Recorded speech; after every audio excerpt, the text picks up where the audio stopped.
Well, hello there. Let's talk about the U.S. economy in 2025. The OECD has slashed its U.S. growth forecast from 2.2% to 1.6% for 2025. This downgrade isn't happening in a vacuum. It's accompanied by growing fears of a global slowdown. The primary culprits? Tariffs. President Trump's tariff policies and stalled U.S.-China trade talks are causing economic tremors. The OECD Secretary General Matthias Cormann said, "Policy uncertainty is weakening trade and investment, diminishing consumer and business confidence, and curbing growth prospects." Confidence is a fragile thing, easily spooked, and right now, it's hiding under the bed with a flashlight. The OECD also trimmed global growth forecasts, signaling that this economic malaise is highly contagious. We're already seeing worrying signs, like the Port of Oakland reporting a 14.7% decrease in cargo volume in April 2025. It's like watching a global game of Jenga where every move makes the tower wobble a bit more.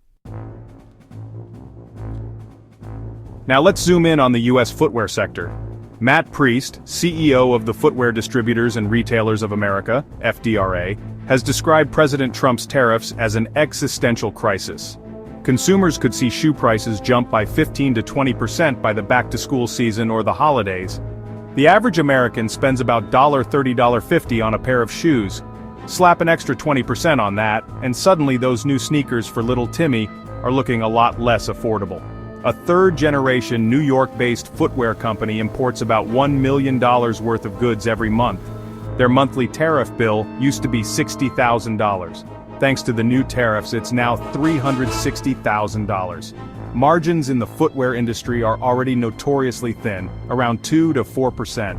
Companies are now openly talking about layoffs, considering offshoring, or even shutting down entirely. Sales in this price-sensitive retail environment were already falling, even before these price hikes fully hit the shelves. The footwear industry is not just on a tightrope, it's on a tightrope, blindfolded during an earthquake while juggling flaming chainsaws. Good luck with that. Let's go back to Matt Priest from the FDRA. He said these tariffs could be a death blow to smaller American footwear companies. The U.S. footwear industry has been dealing with tariffs for over a century, but these new hikes are a different beast entirely. When a smaller American footwear company faces a death blow, that means real people lose their jobs. It means family businesses, perhaps built up over generations, could vanish. The desperation is palpable. Mr. Priest highlighted that uncertainty is actually worse than the tariffs themselves. Some companies are reportedly delaying pricing decisions until at least early 2026. This leads to a desperate plea for clarity, for some semblance of a coherent strategy.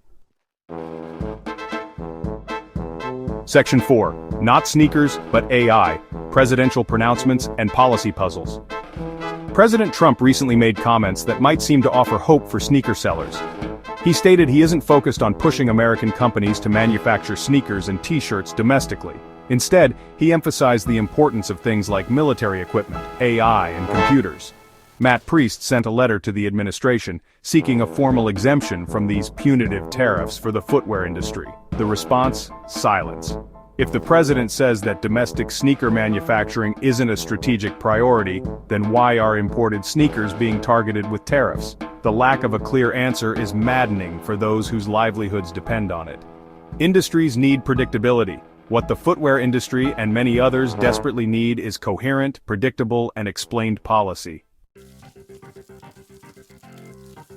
Section 5. Steel's fleeting shine, a temporary tariff tailwind amidst broader woes. Let's pivot to an industry that's singing a different tune, steel. Starting tomorrow, June 5, 2025, U.S. steel tariffs are set to double, jumping from 25% to 50%.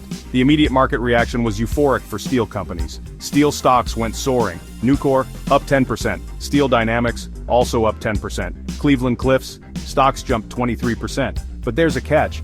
Companies that use steel, like auto manufacturers, saw their stocks go down. When you make it more expensive for American companies to buy steel, it makes it harder for them to compete. This fleeting shine for steel might come at a very high price for everyone else. Section 6. Deja vu, all over again. Lessons, unlearned, from tariffs past. We have been down this road before. In 2018, steel tariffs were implemented with similar fanfare. The actual outcome? Approximately 1,000 steel jobs were added, but an estimated 75,000 manufacturing jobs were lost in companies that use steel. That's a ratio of 75 jobs lost for every one job gained in the steel sector. Former Obama economic advisor Larry Summers called these new tariffs a ready, fire, aim policy. He warned that this policy will destroy more jobs than it creates, push up consumer prices, and make the U.S. auto industry less competitive.